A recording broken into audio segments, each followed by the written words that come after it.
मैं तो उस दिन मानूंगा जब दाता साहब या लाल शहबाज कलंदर या सुल्तान बाऊ या फरीदुद्दीन गंजे शकर या मोइनुद्दीन चिश्ती या बाकी सारे हुजूर व्हाइट हाउस गायब करके मारगला हिल्स पे लाके रखेंगे, मैं मान लागा। इंजीनियर साहब यही चैलेंज थोड़ा एक्सटेंड कर देते हैं और कहते हैं कि जरा अल्लाह मियां को कहो। एक मैं ड्रामा, वो एक बड़ा पुराना शो था, वो बड़े मजे से आफ्ताब इकबाल बैठा हुआ कहता वो ये शैतान ऐसे सीरियस होके कह रहा है कि शैतान बड़ी बुरी चीज है, लोगों को बहला देता है खरब। फिर कहता है वो शैतान की तो कोई हिम्मत ही नहीं है, शैतान ये कप यहां से उठा के यहां नहीं रख सकता। और मामा अपने अल्लाह को कहते कि यहां से उठा के यहां पे रख के दिखा दे, हमें कड़ाका पिछले 4 सालों से कह रहा हूं मार के दिखा दे। और मिर्जा जलमी इल्हाद का दरवाजा मुस्लिम उम्मा के नौजवानों के लिए खो रहा है। जो एतराज़ात एथियस्ट और मुल्हिदीन के अल्लाह रब्बुल इज़्ज़त के बारे में है, उसी तरीके से मिर्जा जलमी वो एतराज़ात लेके बुजुर्गों और बाबुओं पे करता है।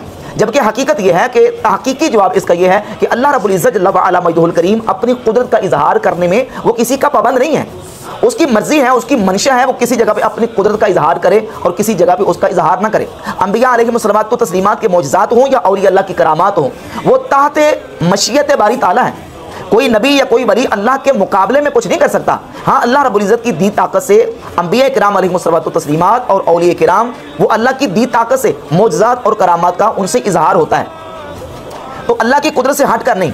और फिर अल्लाह रब्बुल इज़्ज़त जल्ल व अला मजदुहुल करीम की तकसीम है, उसकी मशीयत है। अब देखें ना कि अल्लाह रब्बुल इज़्ज़त ने जंग बदर में मुसलमानों की मदद के लिए 5000 फरिश्ते भेजे। जंग बदर में 5000 फरिश्ते आए, अल्लाह रब्बुल इज़्ज़त की मर्जी। लेकिन जंग ओहद में फरिश्तों के आने का सबूत नहीं, वहां भी अल्लाह की मर्जी। तो ये अल्लाह रब्बुल इज़्ज़त की मर्जी है, अल्लाह की मशीयत है कि वो एक जगह पे मुसलमानों की मदद के लिए 5000 फरिश्ते भेज रहा है और दूसरी जगह पे फरिश्तों के आने का सबूत हमारे पास मौजूद नहीं। ये अल्लाह की मर्जी है, अल्लाह की मशीयत है। सही बुखारी में 3045 नंबर हदीस है कि सहाबी रसूल हज़रत आसिम बिन साबित अल अंसारी रदी अल्लाह तआला अन्हु को जब मुशरिकीन ने शहीद कर दिया, तो सरदारान मुशरिकीन ने अपने साथियों से कहा कि जिनको तुम कत्ल करके आए हो उनके जिस्मों का मुसला करके आओ, उनके नाक कान उनके हाथ पाँव काट के लेके आओ। जब मुशरिकीन के नुमाइंदे मुसलमानों के शोहदा के हाथ पाँव काटने के लिए, उनको मुसला करने के लिए आए, तो अल्लाह ने उनकी हिफाजत का ये इंतजाम किया शोहदा की, कि बिड़ों का एक बहुत बड़ा झुंड भेज दिया। बिड़ें उनके जो अजसाम थे उनके ऊपर छा गई और मुशरिकीन उनके जिस्मों का मुसला नहीं कर सके। ये अल्लाह रब्बुल इज़्ज़त की मशीयत है, अल्लाह की मर्जी है कि अल्लाह ने वहां उन शोहदा के जिस्मों को सलामत रखा। लेकिन अल्लाह रब्बुल इज़्ज़त जल्ल व अला मजदुहुल करीम ने जंग ओहद के दिन सैयदना अमीर हमजा रज़ी अल्लाह तआला अन्हु के हवाले से जो वाक़या पेश आया, वहां उस कुदरत का इजहार अल्लाह ताला ने नहीं फरमाया।